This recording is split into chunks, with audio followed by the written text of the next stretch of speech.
ये सामाजिक न्याय की लड़ाई हम लोग जनाब बाबू सिंह कुशवाहा साहब के साथ लड़ रहे हैं। मेरी आपसे गुजारिश है कि 27 तारीख के दिन आप अरुण कुमार उर्फ विकास श्रीवास्तव को वोट देकर सामाजिक न्याय की लड़ाई में आप अपना हिस्सा अदा करिए। हम लोग हिस्सेदारी की लड़ाई लड़ रहे हैं और हिस्सेदारी की लड़ाई में हम उसी वक्त कामयाब होंगे जब आप यहां से विधानसभा से अरुण कुमार विकास श्रीवास्तव को कामयाब करेंगे। मेरे अजीज दोस्तों और बुजुर्गों, आपके विधानसभा में बहुत से मसाइल हैं, बहुत से तकालीफ है। विकास के नाम पर यहां पर कुछ नहीं किया गया और आप जानते हैं कि छुट्टा जानवरों का बहुत बुरा हाल है। इस विधानसभा में खेतों में किसान रात रात भर जागता है और कहीं सांड न घुस जाए, कभी आवारा पशु न घुस जाए। हम आपसे वादा कर रहे हैं कि इंशाअल्लाह ताला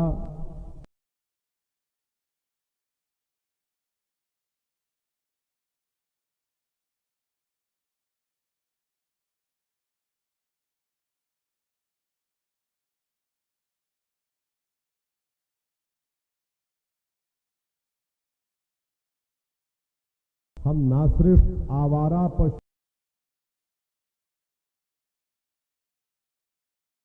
वजह से, क्योंकि ये यहाँ पर घाघरा नदी है और बाढ़ आती है और कई गांवों में आपको पानी जमा हो जाता है, जमीन कट जाती है। एक मर्तबा आपसे गुजारिश है कि आप विकास श्रीवास्तव को वोट दीजिए। हम इसका जरूर हल निकालेंगे इंशाअल्लाह ताला। तीसरा मसला है कि मदरसे के महाना रकम नहीं दी जा रही है।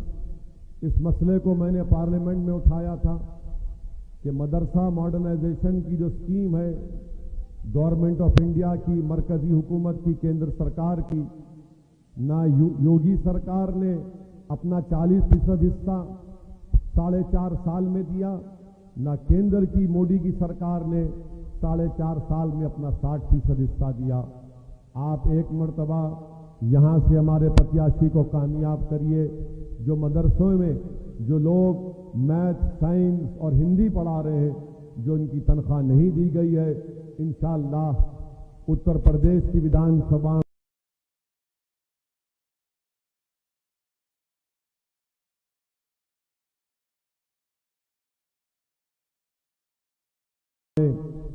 पुल को तो घोषणा 12 साल पहले हो गई, मगर माशाअल्लाह से अभी तक कुछ काम नहीं हुआ है। मेरे अजीज दोस्तों और बुजुर्गों, जब कोविड की सेकेंड वेव चल रही थी तो यहां पर मौजूदा बीजेपी के विधायक कहीं पर नजर नहीं आए, गायब हो गए। ऑक्सीजन सिलेंडर के साथ लेकर भाग गए। यहां पर लोग ऑक्सीजन के लिए तड़प तड़प कर मर गए।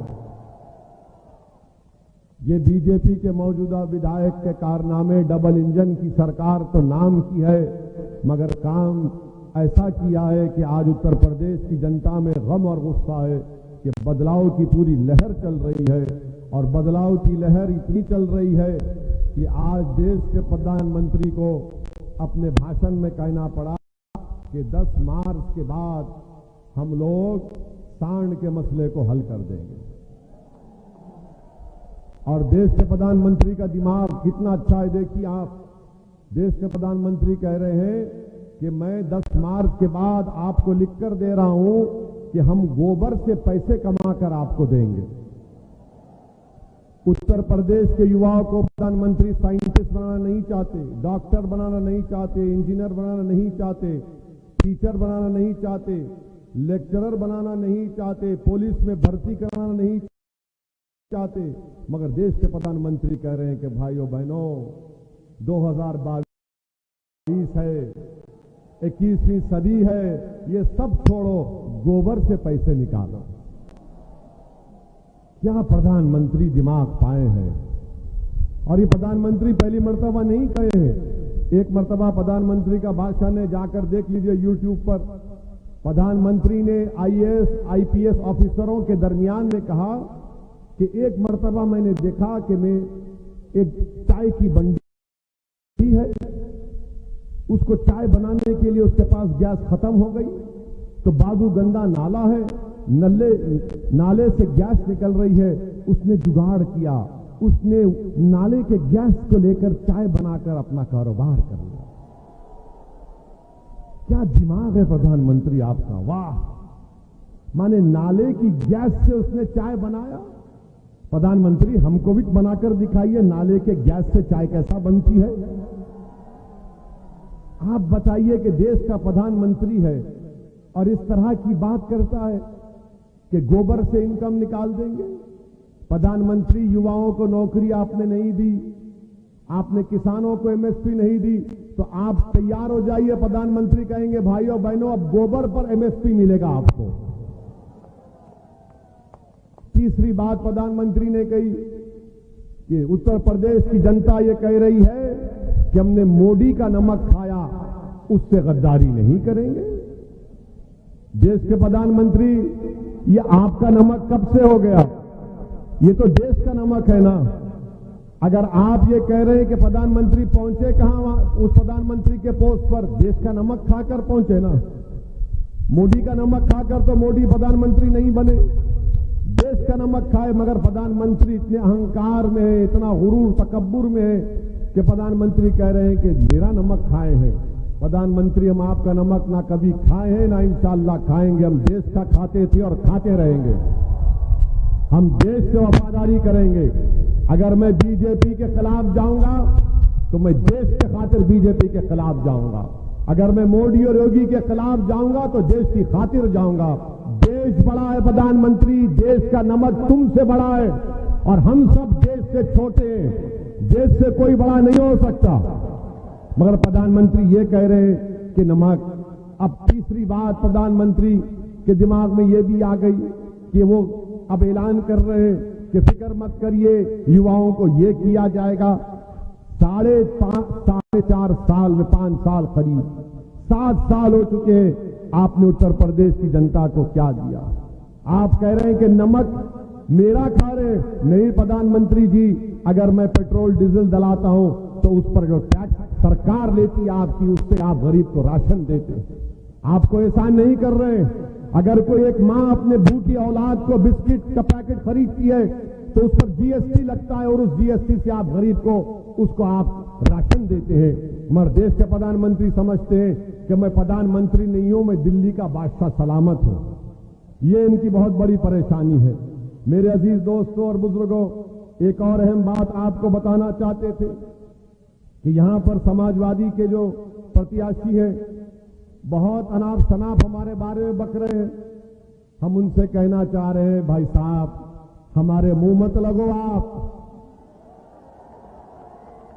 हम किसी को नहीं बख्शे। आप हमारी जबान का मुकाबला नहीं कर पाएंगे, याद रखो। अब आप ज़ईफ हो चुके हैं, घर में बैठो, दुआ दो, मेरी सरपरस्ती करो। ये दौर नौजवानों का है, ये जज्बाती नौजवानों का दौर है। और आप कह रहे हैं कि ओवैसी आएगा तो बीजेपी जीत जाएगी। 2017 में तुम क्यों हार गए थे कुर्सी विधानसभा से? क्या मैं वहां जाकर बोला था कुछ? वहां हार गए तो यहां भागकर आए और यहां पर आकर ओवैसी के बारे में कह रहे हैं। सुनो, सपा के प्रत्याशी, मेरी बात को सुनो। मैंने भारत की संसद में अंबेडकर के बनाए हुए संविधान पर हाथ रखकर अल्लाह के नाम पर कसम खाई है कि मैं संविधान को बरकरार रखूंगा। और मैं आपसे कह रहा हूं समाजवादी पार्टी के प्रत्याशी से कि इंशाअल्लाह ताला अल्लाह तुमको हराएगा। इंशाअल्लाह ताला तुम किसी की भी कसम खा लो, तुम हारोगे इंशाअल्लाह ताला। 4 मर्तबा के विधायक आपने क्या किया यहां पर बताओ? कौन सा विकास का काम किया?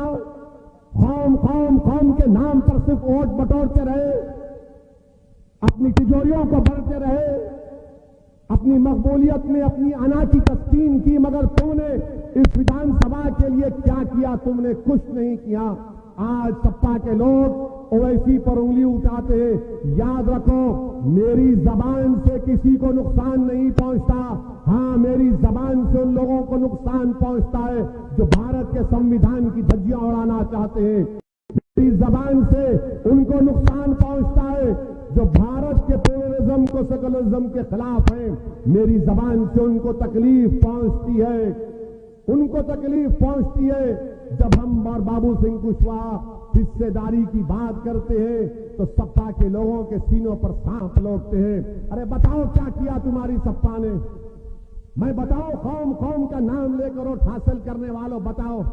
मैं आपको आदादे शुमार दे रहा हूं, आपको मैं जानकारी दे रहा हूं कि उत्तर प्रदेश में अगर मुसलमान दूसरे प्रदेश का एक 10 रुपए अगर खर्चता है अपने घर में, तो उत्तर प्रदेश का अल्पसंख्यक समाज का मुसलमान सिर्फ 7 रुपए खर्चता है।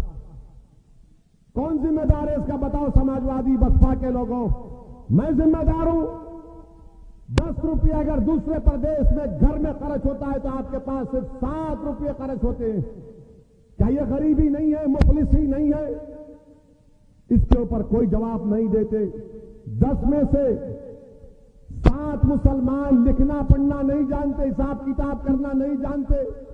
तुमने क्यों नहीं सिखाया उनको? बताओ सपा बसपा बीजेपी वालों, कौम कौम के नाम पर तुमने वोट किया। और ये जो कुछ कह रहा हूं, अगर तुमको इस पर शक है तो आ जाओ, वक्त बता दो, जगह बता दो, तुम 5 मिनट सामने नहीं बैठ पाओगे।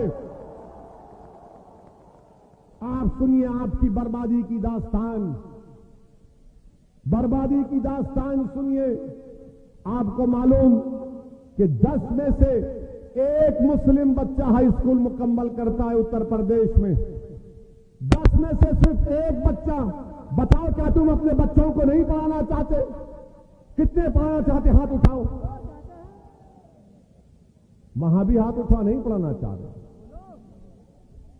अब पूछो सपा वाले से तुमने क्या किया शिक्षा के बारे में, तो बोलेंगे ये मत पूछो, बीजेपी को रोकना है, स्कूल नहीं देंगे, गरीबी मुकद्दर बना देंगे, और फिर बोलेंगे हमको वोट दो ताकि मैं गरीबी और मुफलिसी के चक्कर में हमेशा फंसा रहूं। तीसरी बात आप सुन लीजिए कि सिर्फ 7% अल्पसंख्यक समाज के मुसलमान हाई स्कूल मुकम्मल करते, सिर्फ 7%, 7%, और 4% यूनिवर्सिटी की डिग्री मिलती है। उसके बावजूद भी सपा वाले मुझ पर उंगलियां उठाते हैं। तुमको तुम्हारे अखिलेश को मुख्यमंत्री बनने का मौका मिला। अखिलेश के पिता को एक नहीं कई मर्तबा मुख्यमंत्री बनने का मौका मिला। बताओ तुमने क्या किया जो कौम कौम कौम करके वोट हासिल करते थे? आपको कुछ नहीं मिला। और आपको एक और बात बता रहा हूं, आपको मालूम कि उत्तर प्रदेश में जो अल्पसंख्यक समाज का मुसलमान है वो अपर कास्ट से अगले जात वालों से 6 साल पहले मर जाता है। जिंदगी में इज्जत नहीं, मौत में भी नहीं है। ना जिंदगी में बराबरी दिए, ना मौत में बराबरी मिल रही। अब बताओ फिर आप किस बुनियाद पर इन पार्टियों को वोट देंगे? मुझसे दुश्मनी क्यों है? क्योंकि मैं इन चीजों को बयान करता हूं। मुझ पर गोलियां क्यों चलाई जा रही है? इस वजह से कि ये गरीबों और मजलूमों में जाकर हकीकत को बयान कर रहा है। मैं आपको उठाना चाहता हूं, मैं आपको खड़ा करना चाहता हूं, मैं आपको नेता बनाना चाहता हूं। ये मेरी लड़ाई नहीं लड़ रहा, आपके लिए लड़ रहे हैं हम लोग। ये सपा वाले आपको नहीं बताएंगे। ये पूरा डेटा है, आंकड़ा है मेरे पास। अखिलेश क्या कहेंगे? हम अल्पसंख्यक समाज को ई रिक्शा देंगे। अरे अबे ई रिक्शा की जरूरत नहीं है। शिक्षा में स्कूल की जरूरत है, कॉलेज की जरूरत है, गरीबी के खात्मे की जरूरत है। आप वो भी नहीं देना चाहते हमको। और आपको मालूम मेरे अजीज दोस्तों और बुजुर्गों, ये कौन जिम्मेदारी लेगा फिर इसका? इसीलिए मंजलिस पर तनकीद की जाती है, बाबू सिंह कुशवाहा पर उंगलियां उठाई जाती हैं। हम आपसे अपील करने आए हैं मेरे अजीज दोस्तों और बुजुर्गों कि आप 27 तारीख के दिन विकास श्रीवास्तव जिसका निशान पतंग है उसके निशान पर वोट डालिए। ये लड़ाई हमारी है, ये लड़ाई आपकी है और मेरी जिंदगी की कोई कीमत नहीं है। मैं शुक्रगुजार हूं बाबू सिंह कुशवाहा साहब का कि उन्होंने मुझे इतना मान सम्मान दिया, मुझे इतनी इज्जत दी और कहा कि असदुद्दीन ओवैसी के साथ कुशवाहा खड़ा हुआ है। मैं इनका शुक्रिया अदा करता हूं, मगर मेरी जिंदगी की कोई अहमियत नहीं है। मैं दुनिया में आया तो चला जाऊंगा, आपका मुस्तकबिल है। मैं कल आने वाला सूरज जब निकलेगा वो तुम्हारा होगा, याद रखो। और अगर जो गोली हमको मार रहा है हमको मार दे तो हमको परवाह नहीं, हम सिक्योरिटी नहीं लिए। हमने पार्लियामेंट में खड़े होकर कहा कि हमको सिक्योरिटी जेड कैटेगरी की नहीं चाहिए, हमको ए कैटेगरी का शहरी बनाओ आप। अगर ओवैसी को सिक्योरिटी मिल जाएगी और मेरे बच्चों को नहीं मिलेगी तो उसका क्या फायदा। अगर ओवैसी को सिक्योरिटी मिल जाएगी और मेरे 22 बच्चों को CAA NPR के प्रोटेस्ट में गोली मारकर उनको शहीद कर दिया गया तो मेरी जिंदगी का क्या फायदा। अगर 10 में से सिर्फ एक बच्चा हाई स्कूल में पढ़ रहा है तो मैं क्या करूंगा सिक्योरिटी लेकर। अगर 19% में सिर्फ 4% बच्चे ग्रेजुएट हो रहे हैं तो मैं सिक्योरिटी लेकर क्या करूंगा। अगर सबसे गरीब मैं हूं तो मेरी सिक्योरिटी क्या फायदेमंद। सबसे ज्यादा बेरोजगार अगर हम हैं तो सिक्योरिटी लेकर मैं क्या करूंगा। तुमको मालूम उत्तर प्रदेश में ये सपा बसपा वाले आकर कहते कौम कौम कौम। कितने मुसलमानों के पास 2 एकड़ जमीन है, 1%। बताओ फिर क्या होगा आपका। आप जिम्मेदार है किसी हद तक। मैं आपके दरमियान में खड़े होकर आपसे शिकायत कर रहा हूं क्योंकि आपने इनको इनका साथ दिया, ये समझकर साथ दिया कि हमसे इंसाफ होगा, मगर इन्होंने इंसाफ नहीं किया। अगर मैं अल्लाह ने मुझे लंदन से डिग्री दी, मैं लंदन से पढ़ के आऊं, मगर मैं अपनी काबिलियत की तारीफ नहीं कर रहा हूं। मैं उस पार्टी से ताल्लुक रखता हूं जो कमजोरों और मजलूमों की आवाज उठाती है। मेरा ताल्लुक उस पार्टी से है जो मजलूमों का साथ देती है। मैं उस पार्टी से ताल्लुक रखता हूं जो हमारे कुरैश बरादरी के लोगों को इंसाफ दिलाना चाहती है।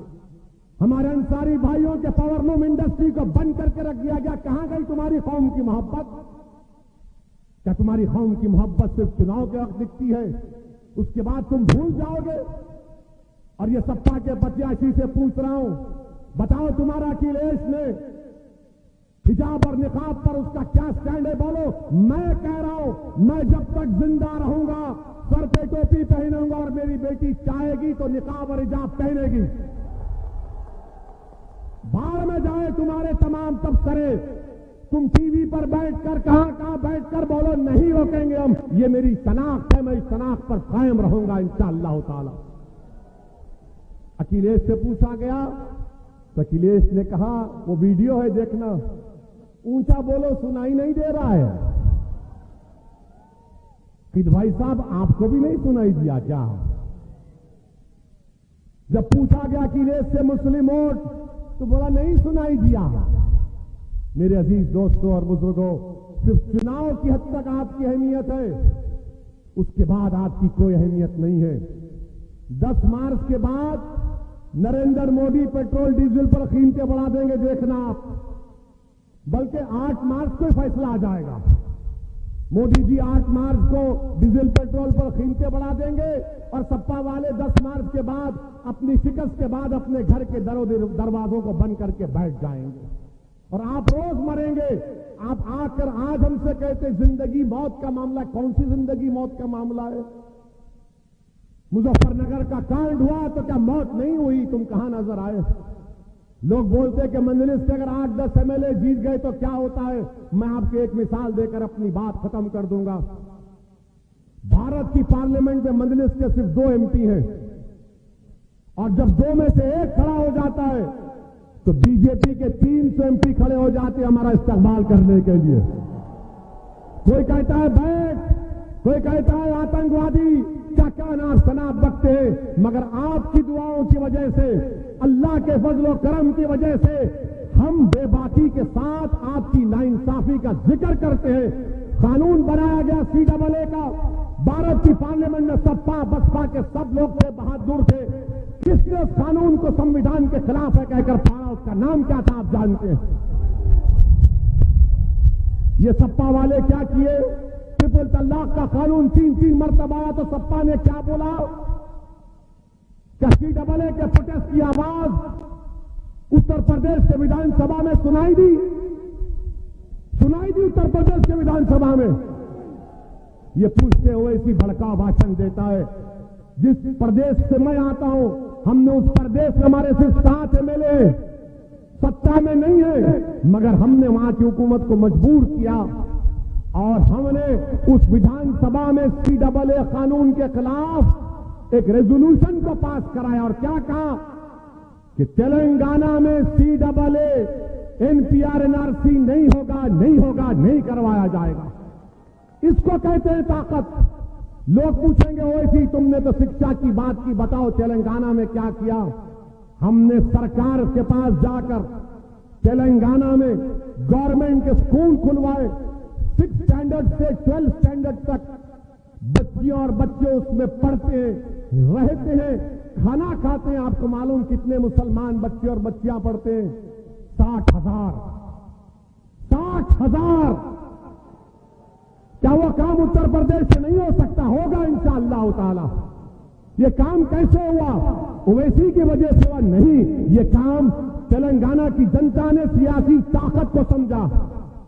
उन्होंने ये सेकुलरिज्म के झूठे वादे करने वालों का कि तुम्हारी जरूरत नहीं है, हम अपनी पार्टी को, अपनी कैंडिडेट को कामयाब करेंगे। मजलिस के 7 विधायक है तेलंगाना में और 60,000 बच्चे और बच्चियां पढ़ती हैं। उस स्कूल में एडमिशन के लिए एंट्रेंस इतना पड़ता है। मेरे भाई, हम लोग मेडिकल, इंजीनियरिंग कॉलेज, अस्पताल सब चलाते हैं। ये सब सियासी ताकत का नतीजा है ना। अगर आप एक मर्तबा यहां से विकास श्रीवास्तव को और भागीदारी परिवर्तन मोर्चा के प्रत्याशियों को कामयाब कर देंगे तो उत्तर प्रदेश में एक नई तारीख लिखी जाएगी। जो गलती 14 में हुई, जो गलती 17 में हुई, जो गलती 19 में, उसको मत दोहराइए। खुदा के लिए, खुदा के लिए मत दोहराइए। और जो लोग ये कहते हैं कि ओवैसी के भाषण को सुनकर नौजवान जज्बाती हो जाता है, तो मैं सलाम करता हूं नौजवानों को जो जज्बाती होते हैं। मैं सलाम करता हूं नौजवानों के मां बाप को जिन्होंने इस तरह की बहादुर नौजवानों को पैदा किया। मैं सलाम करता हूं बुजुर्गों को जिन्होंने आप पे धड़कता हुआ दिल दिया। अरे जो जज्बाती नहीं है वो मुर्दा कहलाता है। जिसमें गरीबों पर जुल्म को देखता है तो जज्बाती हो जाता है। किसी को पिसता हुआ देखता है तो आंख से आंसू निकल जाते। मेरे अजीज दोस्तों, ये जज्बात वोट में कन्वर्ट करना है, वोट में तब्दील करना है। बिला खौफ और पूरे एतमाद के साथ जाकर अपने वोट का इस्तेमाल करिए। मेरा भाई यहां से कामयाब होगा, ये सेकुलरिज्म की कामयाबी होगी। ये सपा वाले अगर उनको वोट डालेंगे तो गुलामी की कामयाबी होगी। ये कामयाब होगा तो हिस्सेदारी की कामयाबी होगी। बीजेपी को वोट डालेंगे तो फिर याद रखो, फिर दोबारा आपके खेतों में सांड फिरते रहेंगे, सांड फिरते रहेंगे, आवारा पशु फिरते रहेंगे। नौजवानों पर लाठियां बरसाई जाएंगी जब रोजगार की नौकरी के लिए लड़ाई लड़ेंगे। तो इसीलिए हम आपसे कह रहे हैं कि आज आपके दरमियान में एक विकल्प है। और अगर उत्तर प्रदेश में बीजेपी की सरकार को बनने से कोई रोक सकता है, कि मोदी और योगी को कोई रोक सकता है, तो उसका नाम बाबू सिंह कुशवाहा है। बाबू सिंह कुशवाहा और ओवैसी एक साथ जमा हो चुके हैं, एक साथ खड़े हो चुके हैं। आपसे अपील कर रहे हैं कि आप हमारा साथ दीजिए और डरने की जरूरत नहीं है, हरगिज डरने की जरूरत नहीं है। ये लोग जानते हैं कि आपको डराओ। उस कर्नाटका की बच्ची ने क्या कहा था, जो हिजाब और निकाब पहनकर, उसने कहा था कि मैंने क्यों नारा लगाया, तो उसने कहा मैं जब डरती हूं तो मैं नारा लगाती हूं। क्या नारा लगाती थी वो? जब तुम डरोगे तो क्या नारा लगाओगे? क्या नारा लगाओगे? उधर भी पुकारो।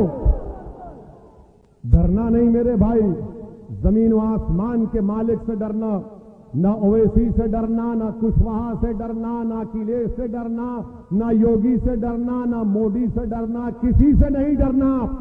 ये भारत का संविधान अंबेडकर का बनाया हुआ आपसे कहता है कि सब बराबर हैं। डरने की जरूरत नहीं, हक की लड़ाई है, हुकूक की लड़ाई है, हिस्सेदारी की लड़ाई है। और आपसे अपील करते हैं कि आप एक होकर यहां से भागीदारी परिवर्तन मोर्चा और